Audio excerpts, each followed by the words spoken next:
anger rippling through the thick atmosphere. What? I nearly shriek. I don't want to be a werewolf. It is strange to think this, especially at my young age, but I want children. Becoming a werewolf would make me unable to have one of my own. Why? Jake asks. There's not much difference. He shrugs, laying belly up in the dirt, staring at the spotted skies. Wes seems to guess at my concern, his eyes widening slightly, then shoots me a wink. I'll keep your secret safe, he mouths, grinning like crazy. He seems to find it amusing that a cold person like me would want kids. Anyway, Xavier continues. You slept for almost 20 hours. It's almost nightfall. I stare at the hints of pink and orange shooting across the sky, the sun beginning to drop towards the earth. How do you conjure a spirit spear? I ask, getting right to the point. Xavier shakes his head. You have to learn that on your own. As a spear, it is important to meditate to immerse yourself in your spirit, and then it will be easier to call upon a spirit spear. If you are to be part of our pack, you will have to develop this talent, Xavier informs me. But I thought I was already part of your group, I protest, almost feeling excluded. Not part of the 6, Xavier clarifies. But with us all the same. I huff, angered. Usually I would be happy to hear those words, but for some reason, it only irks me now. I'm going to go rest, I say dismissively, retreating back into the mansion. This is almost too much for me to take in. Xavier moves to follow me, but I hold up a hand and he ceases moving. As soon as I am away from the watchful eyes of Wes, Jake, and Xavier, I hurriedly examine my body with my eager eyes. I am suddenly excited to see how my form has changed. With quick steps, I race into my room, shutting and locking my door. Everything smells so sweet now. The little pot of flowers by the door tingling my senses, enriching the room. If I look hard at each petal, I can find each tiny detail, every mistake that separates it from being perfect. At first it almost hurt, but now this strange enhancement feels normal. I cross over to the mirror, and close my eyes. Should I look? I am afraid now to see how I have changed. What if it is for the worse? But when my eyelashes flutter as they creep open, I find that I shouldn't have worried. A whole different person is staring in the mirror. There is no way that is me. The mirror must somehow being dysfunctional. I laugh, slightly, then walk over to the bathroom and look into that mirror. Anger begins to seep over me as the same strange person stares back. What is going on? Why am I not the one shown? I race to another mirror, and am alarmed to see the same girl standing in front of me. There are no other mirrors to turn to. I am trapped with this beautiful woman that strikes incredible jealousy in my heart. This can't be me, for that doll-like girl is flawless. Long, ruby red hair dances past her shoulder, smooth and not frizzy at all. Her face is in a perfect heart shape, with a pair of exceedingly bright green eyes and luscious red lips. Her body is slim and much taller than mine, about 5 inches added to her long, enviously curvy legs. She has a little bit more of a chest than I do, and long arms with slender fingers. Her skin is tanned and smooth. But why is she wearing the same clothes as I was yesterday? And why do I see some stark similarities between me and her, in our eyes, hair, and face? I reach up with one hand and slowly touch my lips. The strange, breathtaking girl follows suit, mirroring my actions. I smile, and she smiles also, revealing a set of perfect white teeth. Pulling my hair, I watch as she copies me, in perfect sync with my movements. Who is this girl behind the glass? She obviously knows what I am thinking, to be able to copy my movements so gracefully. Every move she makes is like a ballerina's step. Doing the exact same thing as I am with an added beauty. Everything about her is beautiful. She outshines a girl like Sydney easily, drawing all the attention. She is nothing like me. Suddenly unnerved by her, I back off from the mirror, going to sit on my wonderful bed. My body sinks into it, suddenly surrounded by the deep mattress. It is hard to believe that I can be special, someone that can benefit Xavier's pack. What I can do now is amazing. How can I run so fast? 40 miles an hour is as fast as a car on the road, when I used to lag behind the slowest jogger. I created cracks in the tree, and if I had kept at it, it would have broken. The awakening will even allow me to create a spirit spear, by which I can kill my parents' murderers. Maybe it would be good to start meditating now in the forest. I want to avenge my parents as soon as possible. I try to tell myself that is the only reason why I want to be a spear, but I know that is not true. Being immortal appeals to me because of a man I can barely even think of without either getting angry or elated. Now I am stuck with him, or is it the other way around, forever? Why does that not repel me? A strange question begins to pound at me, scaring me to pieces. I stuff it into the depths of my mind, avoiding it completely. I know I said I wanted to rest, but now that I finally met a strange girl that haunts the mirrors in my room, I have no intention of staying here. Might as well creep into the forest on the mansion grounds. I have become rather acquainted with living here, and I know where everything is. I slip into the garden again, where the 3 werewolves have been lazing about for all this time. Back so soon? Wes asks slyly as I reappear. Xavier chuckling. That was a quick nap, Xavier says, and I smile. I am truly helpless against him. I'm going into the forest to try and meditate, I say quickly, then begin to walk towards the vast expanse of trees. However, a hand catches my arm, stopping me in my tracks. You can't go alone, Xavier says worriedly. Shifters have already proven they can bypass the barriers. Watch me, I snap, tugging my arm away from his loose grip. Relax. Xavier, Jake agrees. Ye's there. She will be safe with him. Xavier hesitantly backs away, and I start to sprint away before he has a change of mind. Yi is in the forest. What could he be doing there? Why has he been so cold recently? Once I reach the first wave of colossal trees, I weave in between them, hoping to find some clearing with a little pond. I did say I was going to meditate, and I am, but a nice little bath in the warm water will also do me some good. At the very least I can try to check my reflection to make sure that girl vanished. My nose scrunches up a little, and a waft of pineapple something hits my senses. It is similar to the sense of Jake, Wes, and Xavier, signaling me to the fact that this must be Yi. Without really knowing what I am doing, I start to move towards the smell, wariness beginning to creep upon me. I'm not all that eager to be alone with Yi, but it would make Xavier feel better, and he might be able to help me meditate. I also need to figure out why he has been ignoring me. At first, he was almost flirtatious, but ever since we captured that shifter, he has changed. He looks upon me as if I am disgusting. I stumble into a huge clearing, complete with a pool and lovely flowers. The little pond is as clear as can be, no fish beneath its waters. Joy erupts within me, and I completely forget Yi. I begin to shed my clothes so I can meditate in the soothing water. Hey, don't take your clothes off in front of me, the tree beside me speaks. I jump back, more than a little grossed out at the strangeness of this forest. Fright dances across my features as the voice suddenly gets closer. You only want to do that when you're alone, the voice teases, as smooth as syrup. And right now, you're not. What's going on? I ask as the grass suddenly crunches, though not by my feet. A branch cracks, leaves crumpled. Who's there? Your worst nightmare, the voice whispers into my ear, closer than ever. I scream, running away from the creepy words. Yi suddenly steps through the air, appearing before me like a magician, full of smugness. He stares at me, and begins to laugh hysterically. Red blooms onto my cheeks as he smiles, examining me. You look completely different now. Seems like I can talk to you again, he concludes after scanning me. You don't look fully human anymore. I narrow my eyes at him, unnerved by his sudden friendliness. Why were you avoiding me earlier? I demand, my stare sharp and piercing. He freezes for a second, and then opens his mouth reluctantly. Well, you reminded me of someone I used to know the night we almost killed that shifter, Yi admits, sitting down in the warm grass. Everything about him seems to grow solemn at his words, even affecting me. Who? I probe after a long, stretched silence. Her name was Raina, he grins weakly. My childhood friend from 30 years ago, when I was born. I am a very young werewolf. Okay, I motion for him to go on. When I was almost murdered by bank robbers, he begins. Bank robbers? I ask, confused. Yi is not a very good storyteller. I worked at a bank, he explains quickly, then continues.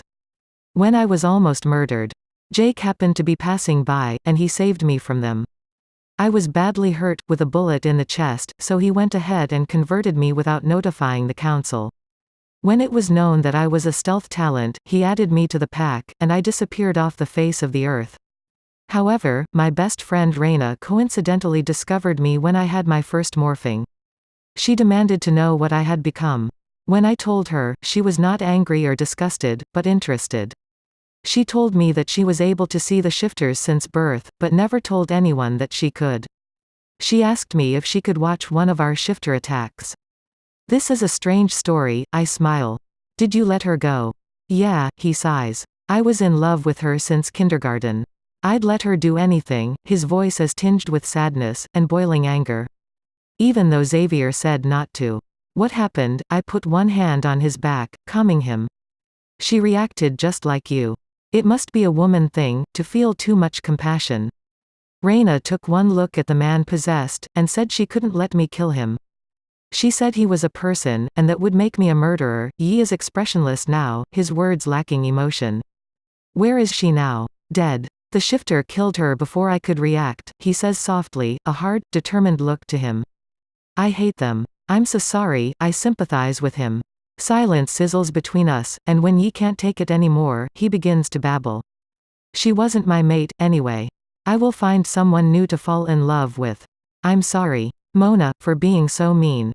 You just looked a little bit like her, and your reactions were exactly the same. Shish, I pat him on the head. Cheer up. If Xavier can fall in love, you can too. But now, he adds, brightening a little. You don't seem a bit like her. Your eyes are just like ours. I have a question. Mona. Yeah. Are you a werewolf or a spear? He asks thoughtfully. Your looks have changed, and I saw you run here really fast. However, I have seen no spear abilities from you. I have no clue, I confess. I don't know how to conjure a spirit spear, so I can't know for sure. What are you doing out here, anyway? I have to practice my stealth talent, Yi shrugs. Or I won't become fully matured. Right now. I can only hold my invisibility for about 3 minutes. Do you know how to meditate? I ask him eagerly. He nods slowly. Can you teach me? Here is what you do, he begins, lying in the grass, face up. You can sit in the pool if you like, he smiles evilly. I don't mind, with a big gulp. I decide to lie beside him. There is no way I'm taking off my clothes in front of him. He will probably steal them and run away. Breathe regularly, and close your eyes. Try not to think about anything. Clear your mind, he instructs. My eyelashes hit my cheek, and I try to think of nothing. Wow, this is hard. Silence reigns as I feel the thin blades of grass, as jittery as a rabbit. You stink at this, Yi laughs, standing up. I could feel you squirming around like an earthworm. I continue to lie down. Trying once again to focus without the attractive Asian by my side. All I can see is black. What happens after this? What do? I begin to think back to Yi's story, and suddenly my mind flashes to the shifter in the mansion. The young boy with eyes of fire. The devil beneath the skin. I jump up and start to sprint through the forestry, ashamed that I would forget him. Yi gallops along with me. Not even looking where he is going. Where are you heading? You were actually doing well for a minute, he says with some concern. I ignore him, chugging away towards the mansion as fast as I can. I whirl past Xavier and the others. Yi stopping briefly to talk to them. They can catch up to me in a second, though, with their super speed. The area around me grows dark as I enter the mansion, a stench belonging to the possessed boy wafting to my nose. I follow it like a bloodhound to a random door. Xavier zooms up behind me, anger in his features. Don't go in there, he commands, but I disregard him, knocking it open with all my strength. The boy is laying on the luxurious bed, his dark arms and legs tied to the bedposts. A piece of heavy duct tape is stretched over his mouth, and his red eyes are wide with heart-wrenching fear. The fear vanishes as I move closer, replaced by pure, savage madness. Mona. Stand back, Xavier calls as I lean towards his face. He can hurt you. Got a nasty bruise from him, Jake mutters, rubbing his slightly splotched arm. For some reason, I can hear everything, but all my focus is on the poor soul in front of me. I ignore the others, examining his bloodthirsty gaze and stained heart. With sudden direction, I place my hand on his head, remembering that contact brings the voices. Immediately they pound in my head, hurting as they overwhelm everything. The same horrifying kill command beats like a drum, and the whisper of a protest lays in the corner, unable to fight. It is much weaker than last time. I having to strain to hear it. But this time, I can do more than just listen. With strange guidance, I try to reach for the weak voice, wanting with all my might to help him. To aid his rebellion. Strength is leaving me, pouring into the one small protest. I suddenly find it hard to stand, and I wobble on my feet. Tiredness washes over me like a flood, destroying my defenses. But I keep going. The thought of saving this man from the same fate as my father helps me stay awake. Mona, I hear faintly, reality trying to bring me back. I squeeze my eyes tightly shut, shaking my head. No, I am fighting with him, and distraction right now will ruin it. The protest grows larger and larger, and then starts to scream like a train whistle, high and exceedingly annoying. It deepens into a lion's roar, unending with power, unleashing its fury. The deathly command starts to fight also, growing in volume equally. My head and heart is pounding. Looks like I'm going to be deaf for the next few days. A few more seconds of this torture, and then the command fades away, ceasing to exist. The red retreats from the teen's eyes, leaving a spectacular chestnut color. He is sweating, life truly returned to him. His stench slowly morphs into a neutral aroma, faintly sweet. He is emotionless for a minute, and then erupts into a spectacular smile. "Are you an angel?" he finally asks after staring for a moment. He is gazing at me as if I am a sky full of stars, with wonder and awe. Is his image of me a little warped? No, I grin back as I answer him, flattered. I turn to 4 open-mouthed werewolves in the corner of the room. Their jaws are nearly hitting their knees. That, Wes speaks for all of them. Was amazing. We've never seen anything like it. Xavier, with his beautiful blue hair, just stares. I peer over into the mirror beside me, just noticing its presence. There it was again, that strange, stunning girl that I do not know. Raising my arms, I peer at each of my perfect fingers, while the other girl does the same. There is incredible power hiding behind each of these fingertips. Power that I have yet to unlock. Is this the me I have been so desperately desiring? I turn to the still awestruck boy staring at me with wide eyes, and my smile grows wider. Who knows what I can do with this power? Anything is possible. People are like ants. They always follow their queen. A purple sun is cast over dark, blood-red waters, whispers of screams still clamoring to leave the horizon. A castle like a shadow lays at the edge of the lake, the color of the night. True terror is in the air, mixed with fear, pain, and longing. A man paces back and forth in a dingy room, muttering words that should not be repeated. Bookcases stretch across each wall, a single door creating the only gap. Soft chairs as soft as silk are lying about, and a minuscule coffee table is set in the middle of it all. Only one other person is in the room, listening attentively to every sentence he spits out after a string of expletives.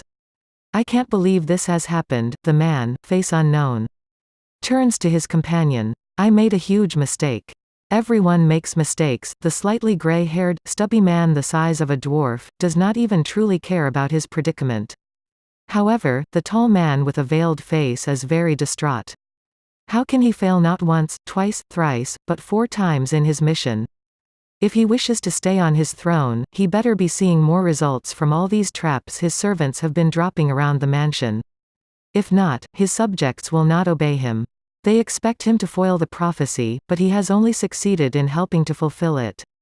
This last attempt, though, is the crowning glory of his failures, the cherry on top of the sundae. It makes the others look like a simple game. How could he have switched the 2 bottles by mistake? Sure, they were identical, and smelled almost exactly the same. But leave it to him to completely forget which one is which, and take the one that guaranteed disaster. The veiled man, wrapped in a thick, velvety robe, continues to speak, words coming out of him like the soft flow of the harp. I am the king, he emits, voice barely above a whisper. But I am not worthy. It is then that the chubby man truly comes into play. He marches over to the majestic man's side, tugging on his arm to force him to the small man's height. You are worthy, he tells the man quietly, every word packing a powerful punch. You are the only one in the entire kingdom with a true body. You are the only one that is free to be your own. You can do things your subjects can only dream of. Everybody wants to be you. You are the only one who can save us. His eyes are steady, gazing through the folds of the veil. There is a moment of complete silence, and then the tall man rises upwards. Fire as a light in his eyes, anger and determination clearly seen. "Close the gates," he commands. "No one in or out of the kingdom may bypass it. It must open for no one. Also double our security around the kingdom. If they are ever found within the area, bring them to this castle. I want to gloat before I kill them forever, and with it, any chance of destruction." "But what about that?" The man points to a mysterious object resting in the crown the veiled man wears. "This," he pats the crown softly, "is safe with me." The object pulsates a glowing red on top of a wealth of rubies, electricity crackling in the thick, choking air. The tall man sits down in a rough leather chair and takes a sip from the wine glass at his side, smiling. The next time he tries, he will succeed for sure. My eyes fly open as I scramble out of my resting place among the tall trees and thick blades of soft grass. Which, coincidentally, is by a beautiful bathing pool that reminds me of the spa tub the pack owns at the mansion. Or maybe it isn't coincidental. But whatever the case, I have been getting wonderful progress on my meditation, although these frightening visions keep popping up sometimes. Is this what's supposed to happen? I haven't even conjured one spirit spear yet. These strange dreams are getting more plentiful, many featuring the veiled man, and some showing the strange, deathly sharp gates as they bang to a shut. Everything I see is desolate. The kingdom not exactly the picture of health. Every time I shut my eyes, almost, I am whisked away to the place of smoke, death, and tears. I start to run through the trees towards the garden after checking my watch, noting the time. Chills run through my stomach as I realize that school is only 20 minutes away, and with it, the stairs. Even a couple of hours staring at the mirror has not convinced me that the beautiful girl looking back is me, and if I am feeling that way, the school's reaction will be truly unpredictable. I almost want myself back, so I can go almost unnoticed through the crowds, but now since I am implanted into another's body, I will have to hunch to be below them. Xavier is treating me exactly the same as before, comforting me a little. Maybe this girl in the mirror really is an illusion, a hallucination concocted by my deepest, darkest desires. Jake, Ray, and Yi treat me like normal also, although Wes obviously has hyped up his flirting, ticking Xavier off immensely. He has to almost constantly pull Wes off me, although I personally think it's rather funny. I have gotten used to Wes's hilarious advances, which is strange considering that just a week before I had never really talked to a guy, let alone a handsome one. I think Wes just does that because he knows it makes Xavier angry. But school. A completely different matter. I know they will react. How they will react is the real question. I race into my room, smelling the sweet dandelions by my window as I look at the clothes thrown on my bed. All my clothes from before do not fit me, which is a shame because I didn't even get to wear them all. Somehow, almost magically, a whole new set of stylish apparel was in my closet this morning. They all fit perfectly, sliding over my new form like butter and flowing past my ankles. As I checked the back of them earlier, they all were designer clothing, leading me to believe Xavier had done some late-night internet shopping. When I asked him, he didn't deny it. Today's choice is a light blue blouse that reaches my hips and dark jeans that fit me like a glove. I shimmy out of my t-shirt and shorts, almost feeling like a peeping Tom when the girl's unfamiliar, creamy skin is bared, and slip into the clothing. I am about the same size as I was before, but the length is completely different. I don't know how Sydney is going to take it when she finds that I suddenly tower over her. She likes to look down at me, but now she will have to tilt her head upwards. I comb a brush through my now long red hair, marveling at its softness. It isn't as exotic as Xavier's blue hair, but I feel it has its own appeal. It is completely straight and dries quickly, which are both strange but enviable qualities in long, thick hair. Everything I have ever wanted is what makes this new body, but instead of true admiration, I feel fear. This is not what I want.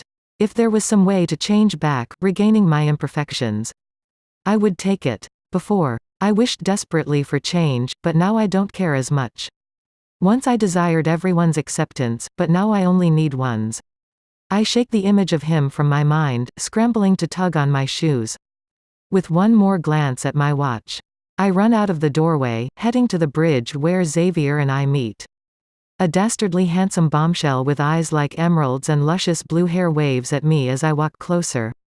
You look pretty in your new clothes, he says, his silky smooth voice sparking fire within me.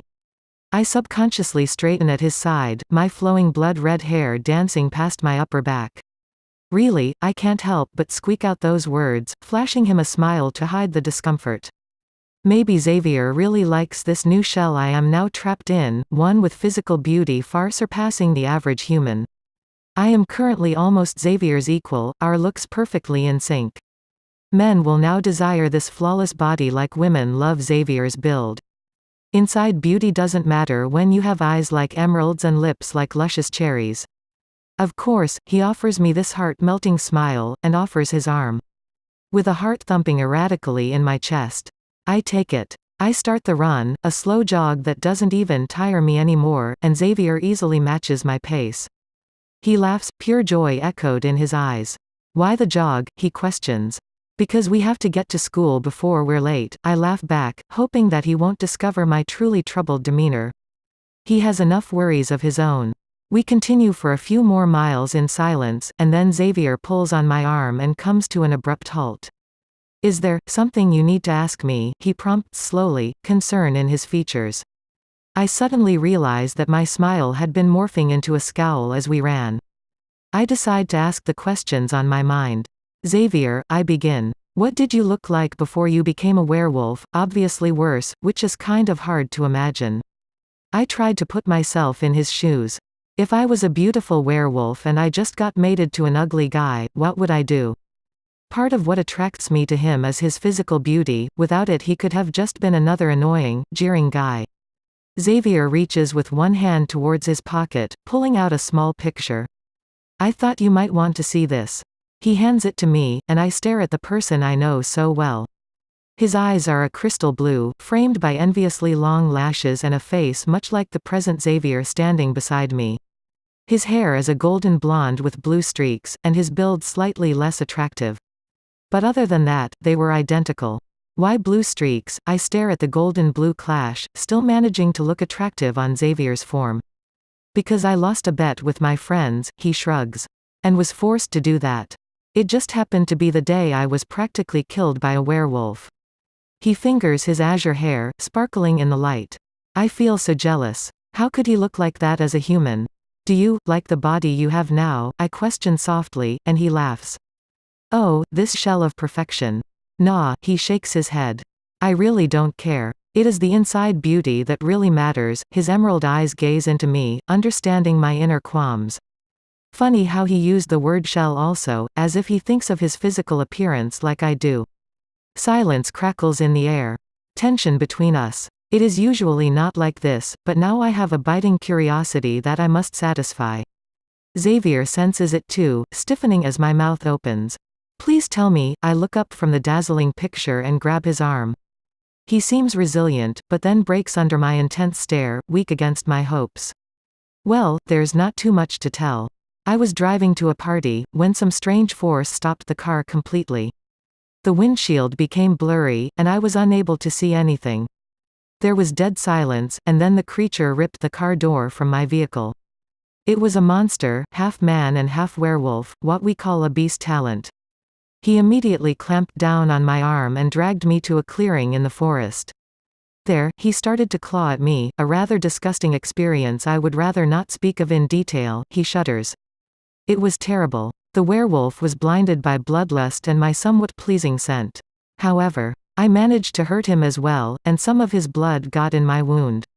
The light of the full moon began to convert me. Once the werewolf realized what had happened, he tried to escape, but in a matter of seconds I was a werewolf also with a bloody vengeance. Werewolf conversions are nearly immediate, although yours was not the case because of the spear blood. Anyways, I killed the savage werewolf and sort of took his place. That is why the council didn't exterminate me for being a stray. Xavier has killed someone. And he speaks of it so lightly. It is as if killing is nothing to him, almost like a friendly hug or pat on the back. The council again, I think aloud. What is it? Well, think of it as a police force and a judicial court rolled into one. We don't have too many laws, but the ones we do have need enforcing. The first one is no new converts without alerting the council, except cases like mine where someone didn't intentionally convert me, and the other is to not reveal themselves as a werewolf to humans unless they are mates. The latter is not particularly enforced unless it becomes a serious matter, but the first one is very important. We do not want to overrun the human world, especially as immortals, with werewolves. The council consists of a ruling pack, of which a werewolf named Remy is the head. What about Yi, then? Why didn't they exterminate him? I quickly remember that Yi got converted without approval. They pardoned him because he shows incredible promise with his stealth talent.